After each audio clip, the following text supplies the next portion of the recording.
Welcome to Get Over It, the consciousness transforming podcast for exceptional 21st century living. We have got a show today that is, I think, going to be probably the best of the year. We're going to be speaking with Maggie Craddock, and we're going to be talking about her new book, Lifeboat, Navigating Unexpected Career Change and Disruption. And folks, in this time of COVID, with people losing their jobs and people trying to change jobs, if they are still working, her information is definitely needed. So if you're not working, this is the show for you. If you are working and you're looking to make a change, this is definitely your show. So sit back, relax, get some information, and then you can go out and buy the book if you're ever so spirited to do that, because she puts a lot of information in a little book that is going to help you navigate your way through the work world. Now, the information shared on Get Over It uses intuitive and pragmatic insight to help you shift your consciousness to break through the blocks and release energy that is no longer needed. Yes, we're going to help you let go of the BS that has been holding you back. But you guys know I always ask that question, are you really ready to? And by the way, folks, BS is belief system. Now, a bit about me for my new listeners, Intuitive Sense Birds. I'm a third-generation intuitive with over 3 decades of experience supporting people to break through the blocks along their path. I'm a strategist for personal and professional transformation, revealing cutting-edge information that enables you to prosper and thrive. I spent 25 successful years in corporate America as an executive sales professional, and I am the founder of Healing Visions Ministries and the Northern California Children's Education Network, a 501c3 nonprofit. I also authored 2 books. I provide consultations and healings in all areas of life that heal the mind-body-spirit connection, allowing you to live your very best life. My clients tell me that I keep it real while providing them with accurate information to assist them along their journey as a spirit living a human existence. But they also say, if you really don't want to know, don't ask Monique.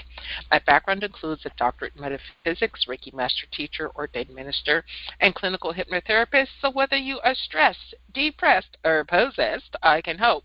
To find out more about me and the services I offer, go to my website, and that is MoniqueChapman.com.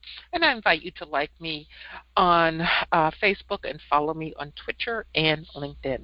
My guest today, Maggie Craddock, is a veteran executive coach known for her work with Fortune 500 CEOs and senior management. She is also a certified therapist and author of The Authentic Career and Power Genes, and we're talking about her book today, Lifeboat, Navigating Unexpected Career Change and Disruption. Welcome, Maggie. Well, thank you, Monique. I'm delighted to join you. I am so glad that you're here. Now, before we get deep into the contents of your book and probably the other 2 also, tell us about your career. You were on Wall Street. So tell us about that and how you made the transition from, everybody thinks, oh, my God, Wall Street, it has to be absolutely positively and fantastic, the dream job. So tell us about your work there and transitioning into owning your own enterprise. Well, happy to. My career on Wall Street was extremely rewarding. We won the Lipper Award twice. We had the top performing fund in the nation, and we had, I think, the largest mutual fund in its class for a while. And I can remember being on top of the world at a big investor conference, and my team was doing really well. And what I was really proud of was not just what we did, but how we did it, because we definitely communicated and had a very cohesive team working with us. But I can remember my inner being stopping me at one point at what many people would probably consider the height of my career. I mean, literally the team was doing great, the newspaper articles and everything. And I remember realizing in no uncertain terms that there was something else that I really needed to do with my life. And I couldn't shake that feeling, and that wouldn't go away. And then I remember reading articles about executive coaching, and I spoke to a journalist who was then working for Fortune magazine when they did something on executive coaching, and I said, what is an executive coach? And she said, Maggie, I have no idea. It's all over the place. If you're charismatic and persuasive and you have a golf club in one hand and a tarot card in the other and you're a good cheerleader, somebody's going to pay you, right, to be their sounding board. I said, that's really terrifying. She said, I know.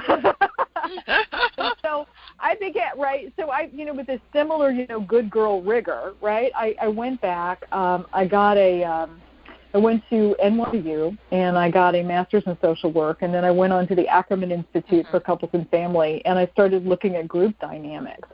And I ended up coming up with my own approach to how you go about this, which really I think is helpful for people, because whether they're, trying to navigate their career because change has been thrust on them, meaning you don't have a job anymore, you need to rethink it, or they've just got that feeling inside them that they're really not charting their own course. It's being dictated by outside forces, right? And there's something they should be doing about that.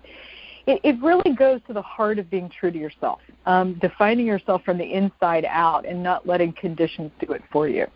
And so I got that wake-up call in the course of a very great moment in my career. I think a lot of people, however this pandemic is hitting them, are getting wake-up calls like that all the time. But sometimes that wake-up call can be so frightening, because that C word is part of that wake-up call, and that C word is change, and so many people are afraid of it. So how do we get past that? How do we get past the fear of the change? Change is terrifying. It terrifies me, too. I mean, I don't love it, right? I would love to have just a relaxing routine that was going to go on and on. I think, though, that what we have to accept is when changes happen, we're likely to have strong feelings about it, sometimes terror, sometimes frustration, I don't know. It's really important to accept those feelings and not waste a lot of valuable energy trying to outrun them, right, or ignore them or deny them. Accept them, but don't let them capsize you. So really discipline yourself, not necessarily to formally meditate, although I think it's great when people do. I know I try. Meditate. But meditate. Let's meditate. Let's do it now, right?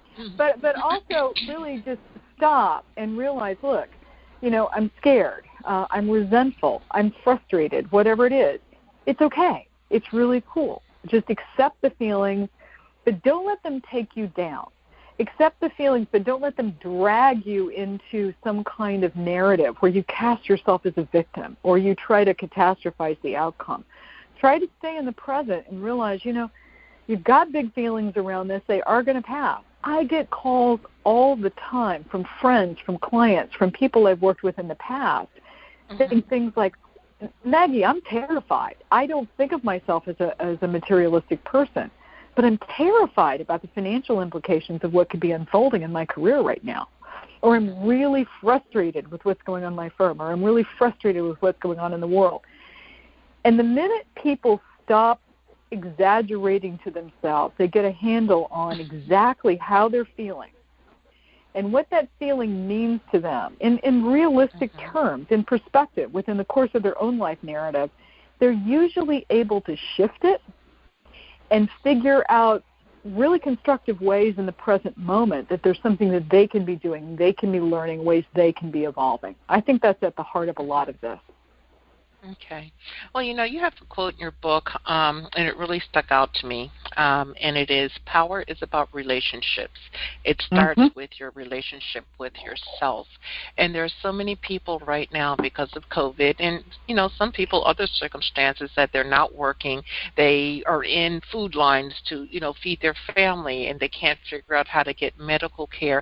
And to me, that's a loss of power, personal power. How can we gain that back during the times that we're going through right now?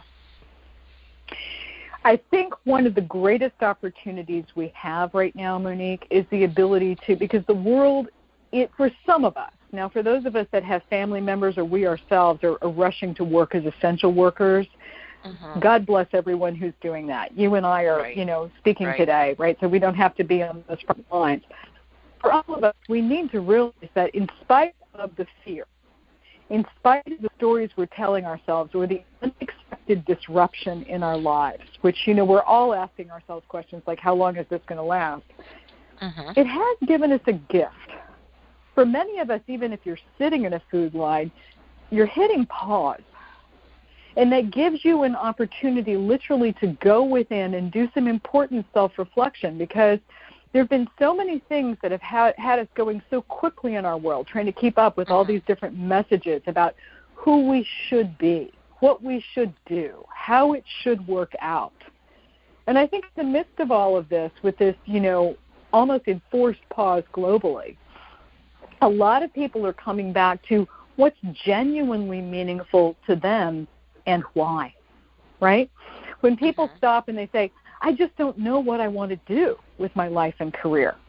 Well, sometimes they don't stop and realize that many of the beliefs, the things we're attracted to, the things that repel us, all of this, really come from ways we've been conditioned even early in our family system. We've just forgotten those early stories, right?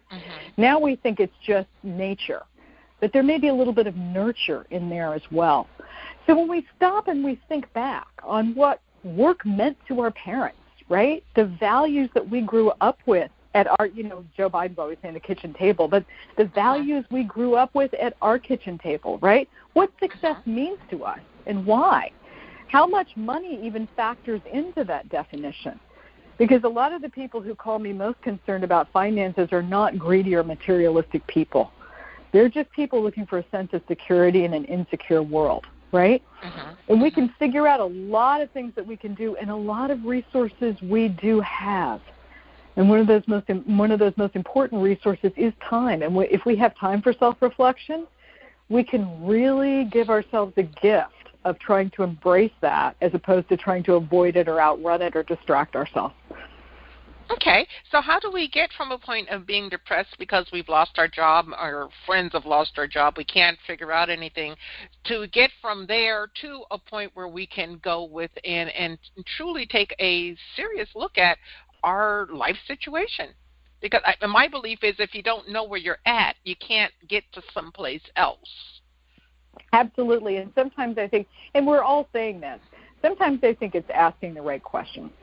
And, now I look at the story of the Titanic because those survivors on the Titanic asked themselves some timeless questions that are really important for all of us today, the same way that they were important for people who at one point thought they were on a ship that was heralded as unsinkable, and the next minute they're huddled together with complete strangers in tiny boats in the middle of the Atlantic Ocean fighting for their lives, right? So this isn't much more fun than being in a food line is, right?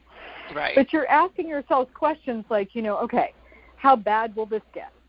Who can I trust to help me survive? And most important, how will going through this situation change me? And one of the most important things for people in this process is to strengthen their trust in their own decision-making process under pressure, thinking for themselves, aligning their thoughts and their feelings and their intentions in the present moment. And the way that we talk about this in Lifeboat is, when it's business as usual, most people are pretty objective about how they think. Hopefully they're a little strategic about it. Emotionally, most people can withstand a certain amount of frustration and still keep their game face on and still stay focused on whatever they're doing in the course of their day. But you ramp up enough pressure for a human being on enough different quadrants, and you start seeing things like everybody's thought process isn't so objective anymore. Suddenly it's black and white thinking. It's really judgmental. You're for me or you're against me. We've seen a little bit of this bouncing around in the world, right? Oh, yeah. Yes. Right? Or those emotional triggers, those things you used to be able to take in stride, suddenly like something happens and you blow. Or you just become so depressed that you don't want to get out of bed. Whether you're turning that frustration internally or externally, that's your style, right? But it becomes a little bit overwhelming, those emotional triggers. And I think one of the things that's really important that comes from Lifeboat at this time is understanding that people matter. People really matter. When we were going through a period where everybody could operate on automatic pilot and that was good enough, particularly in business, a lot of people would look at relationships as transactional. They talk in terms of networks, but not people they really knew. And what we talk about in Lifeboat is the real importance of human beings and establishing rapport with them, because one thing those lifeboat survivors realized is that nobody was expendable, because you cannot row a lifeboat through the waters of the Atlantic on your own. Well, as human beings, we can't realize things that we'd prefer not to know about ourselves without the help of other human beings. They're the ones that can help us see what we might have really gotten good at not knowing about ourselves and how to shift that And that improves our relationships in our families. It improves our relationships in our communities, and definitely in our careers. It helps us align ourselves with possibilities that are going to get us through this thing and move us forward when we get to the other side of it. Okay. In your book, you talk about 5 ways to empower yourself if you're stuck or struggling. And you've kind of alluded to some of them, but could you go through them point by point so the audience is clear on what actions they can take?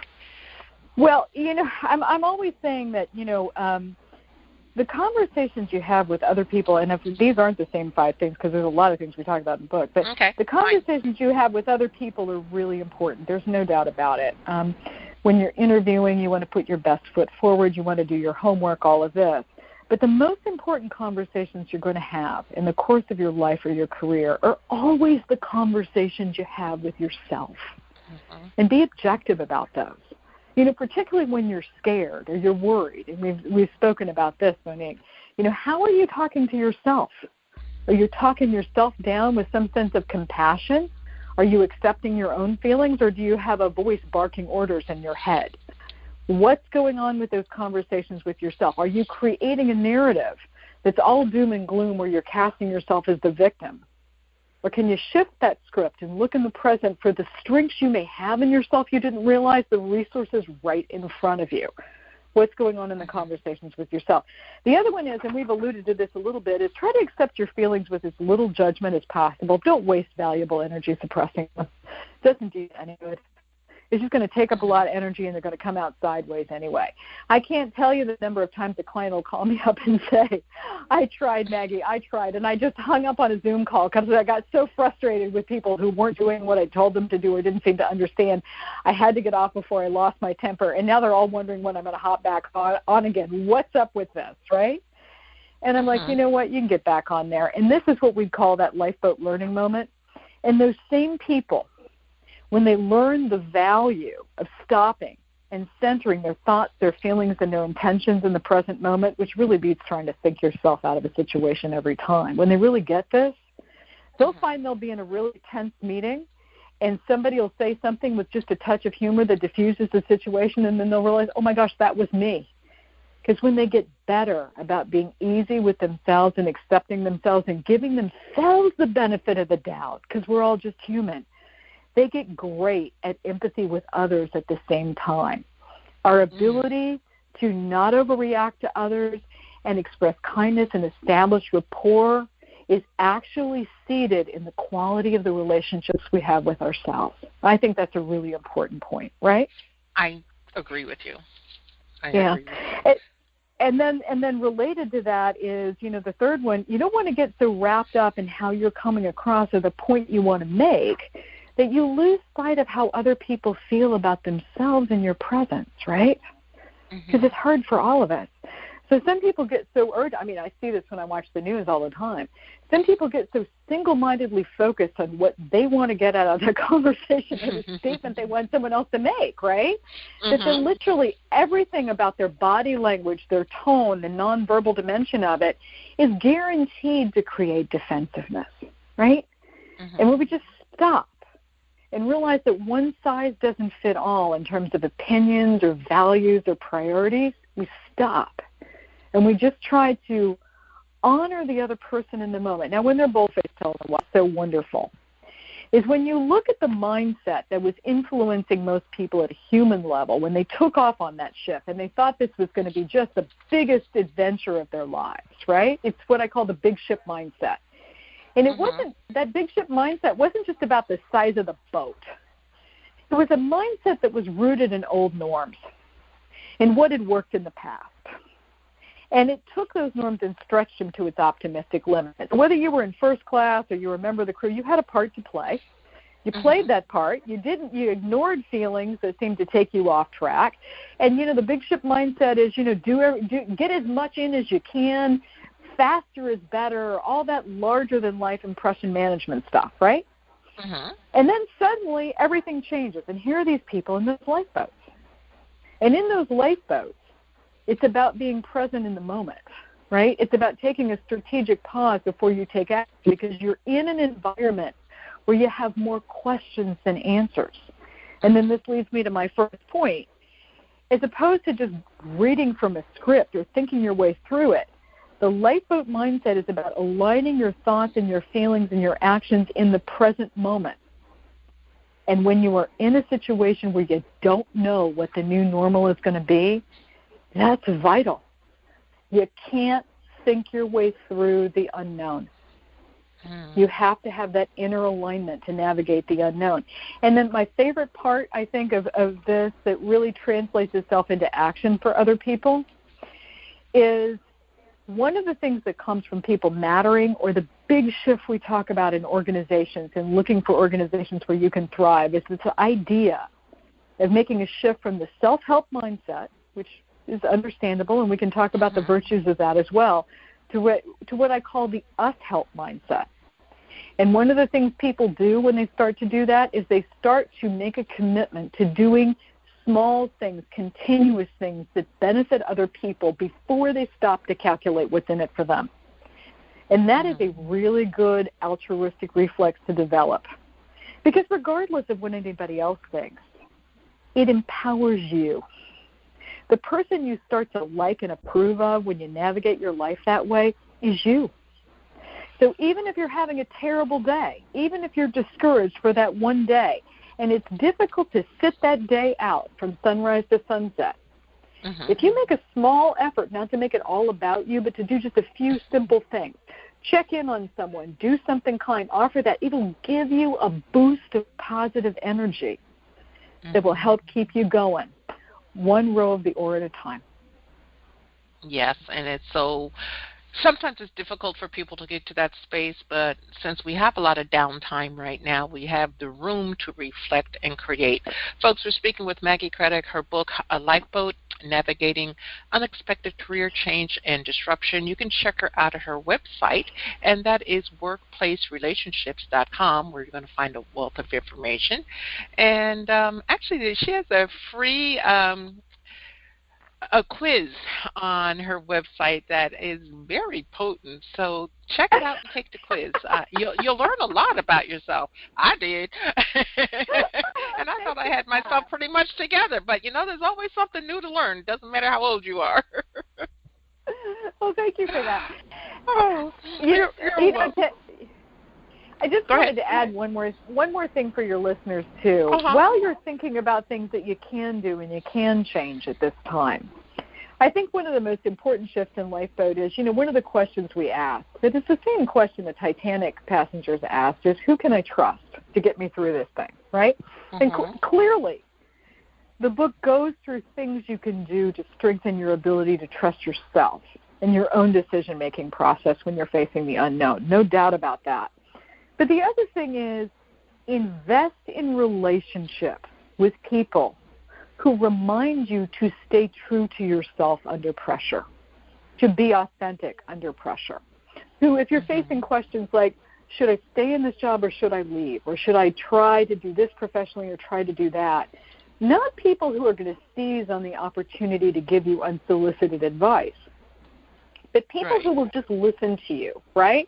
And say, yeah, okay, I see where you're going with this, but are you really being true to yourself, or are there some feelings here that you don't want to acknowledge that you may be suppressing, right? Are you clear about your motives in terms of why you're doing what you're doing? Because the most important things that we can amass in this period are a support system or a feedback group, whether they're professional, personal, or both. And some people have this in their spouse. They have a best friend. They have someone on speed dial. But you really want people in your life that will listen to you without telling you what to do. They will just listen and comment on your ability to be true to yourself. Because one of the things that happens in rapidly changing times, and I don't think that I'm stretching it to say that we're in one of these rapidly changing times, right? Not stretching. Is it, right, it's, yeah, you know, here we are. Is it isn't just one decision we make, Monique. These decisions are coming at us hard and fast on every single level in terms of what we're doing with our families, whether or not we go to a grocery store, how we're operating with new people in our teams, whether or not we're going to change jobs or living locations or what we're going to do. And developing these Lifeboat skills, right, about strengthening our relationship with ourselves and the way we trust our decision-making process under pressure, identifying people who can really give us good feedback just on whether or not we're being true to ourselves, not what we're doing, but the thought process behind why we're doing it, and then also identifying places where we can thrive, organizations, communities, systems that support our core values, because the group energy that we expose ourselves to when we're taking part in things with other people, from work to community action to anything, will impact every facet of the quality of our lives. I think that's important to think about too. Yes, it does, because, if you're working outside the home and you have issues, sometimes you bring those issues home. I tried to make it a clean cut when I came home to leave work at work. And most of the time I succeeded, but sometimes not. And when my family was looking at me out of the side of their eyes like I was crazy, it's like, okay, a little bit over the top, let's dial it back a bit, because it's not their issue, it's mine, It was mine. But let me ask you this, say someone, who's still fortunate to be working, and they're working in a major company, major corporation, and they're having issues, they're in management, they're having issues with senior management where they can't get their ideas heard, or their ideas are expressed and then the boss takes the information as if it's their own. What advice would you have for someone who is, they're happy, so they say, with what they're doing, but they're just in a situation where they've got a predator for a boss? That's a very difficult situation. We talk a lot in the book about examples that are very similar to this.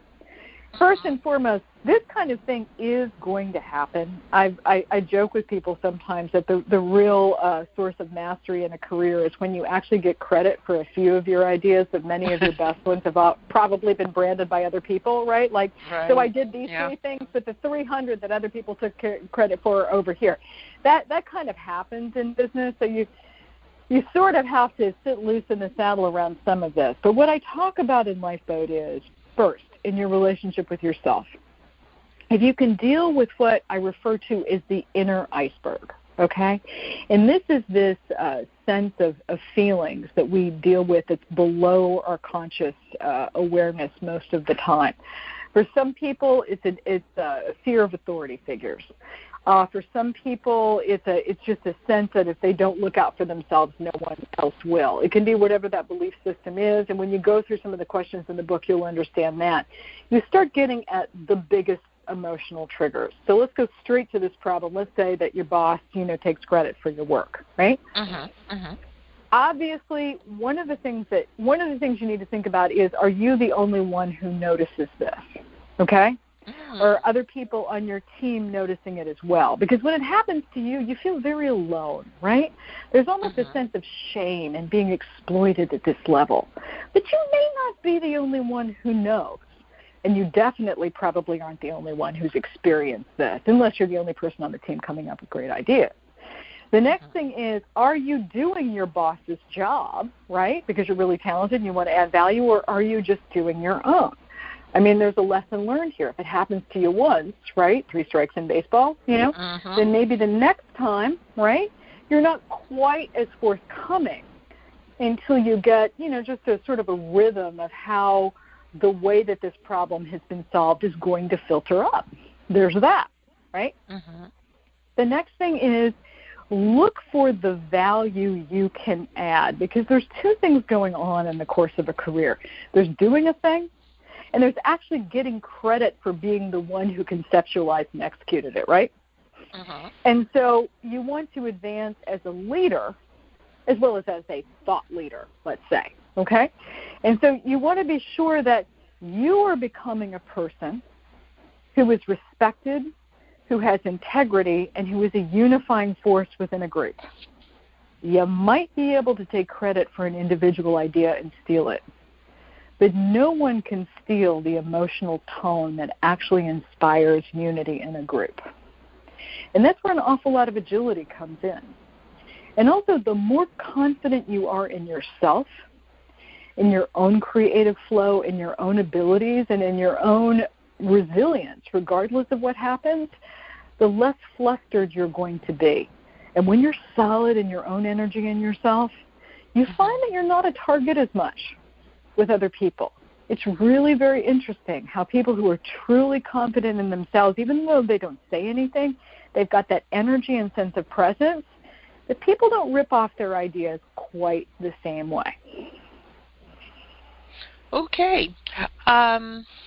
How can we get to the point where we truly value ourselves? We've done the reflection work that you're talking about, and we value ourselves, and we're navigating within a group that doesn't necessarily value the group. How can we have positive input without feeling that we're just being put down or lost or deflated?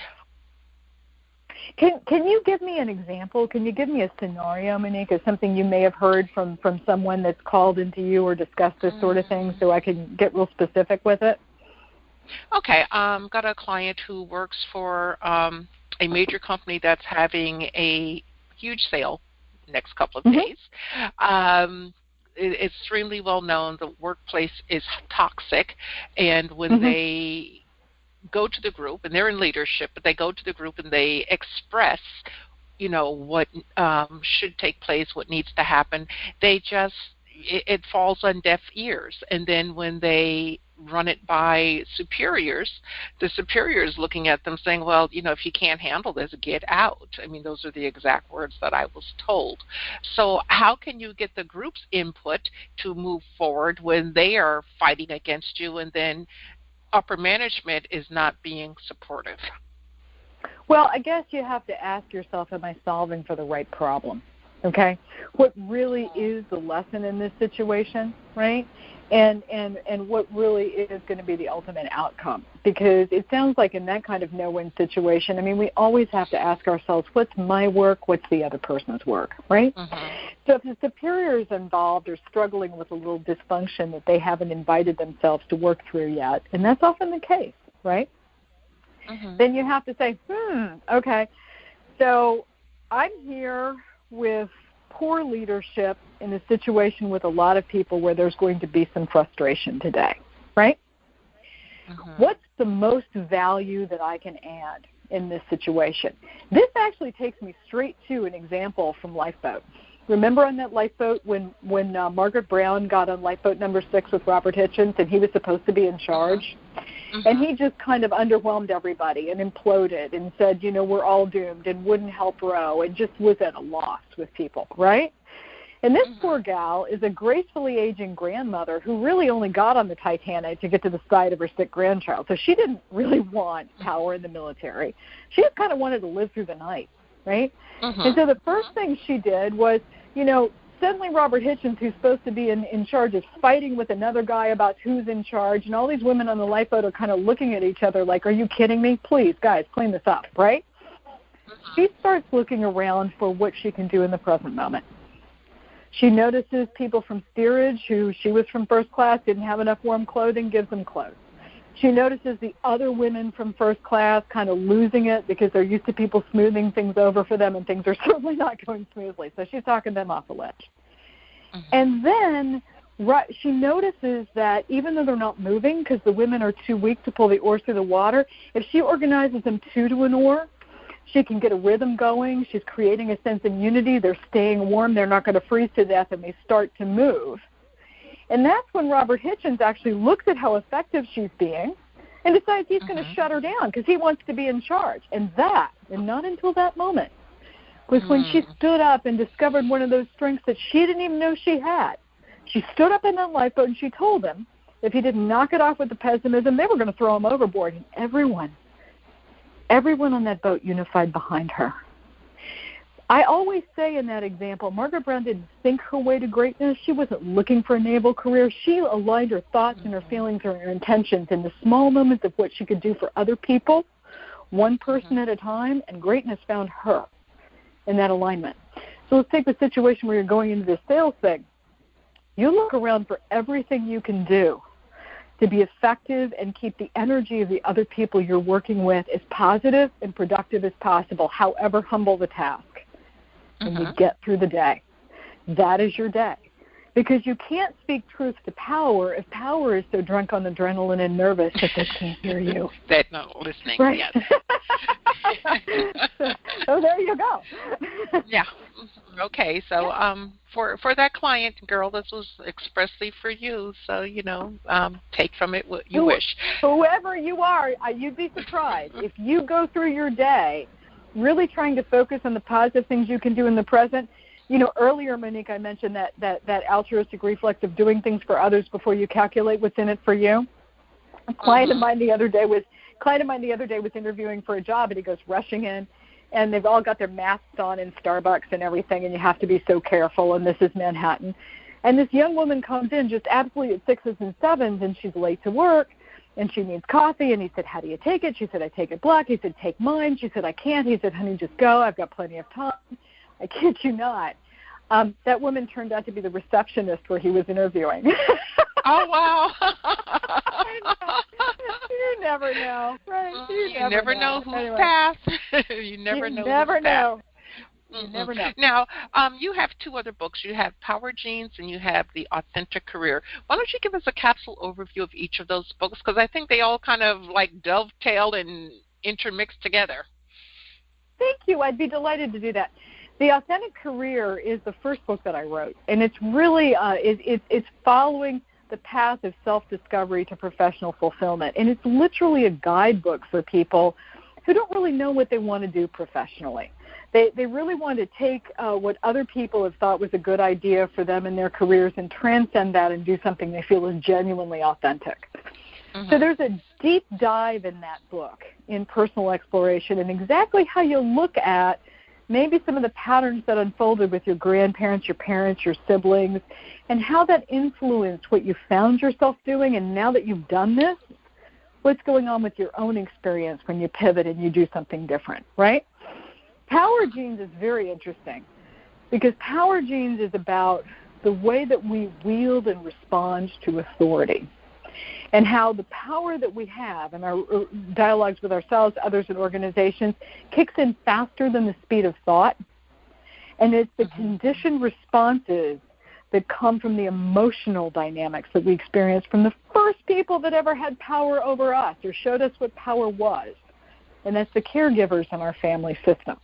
For many people, it's their mother and father. Some people are adopted. There's a whole lot of ways of looking at it. But if you've got, let's say, a paternal caregiver, a father figure that was very authoritarian, watch out when your dander's up, that may come out of you, right? If you've seen these dynamics where you've got, a parent who was very reticent and no matter what they said in conflict, they couldn't win because they were dominated by another person, you may have internalized a little bit of that. And you may get really flustered if you don't get a certain amount of validation and approval from the people around you. Maybe a little bit more flustered than you need to be, right? So there's all sorts of ways of looking at power styles and whether we sort of react to a challenge by sort of leaning into being more like a dictator or leaning into being more like a doormat, and how we find the balance in all of that so that we can move forward and operate from our strengths. Okay, well, thank you for sharing about the other 2 books. We're almost at the end of our time, but what pearl of wisdom would you like to share with folks today? I say this to people all the time, and I really do believe that it's true in this period, Monique. You can have a good career if you're smart, no doubt about it. But you will only have a great career if you're brave. And that means being brave enough to look at what you're most afraid of, what rattles you emotionally, look it in the eye, accept it, and move through it.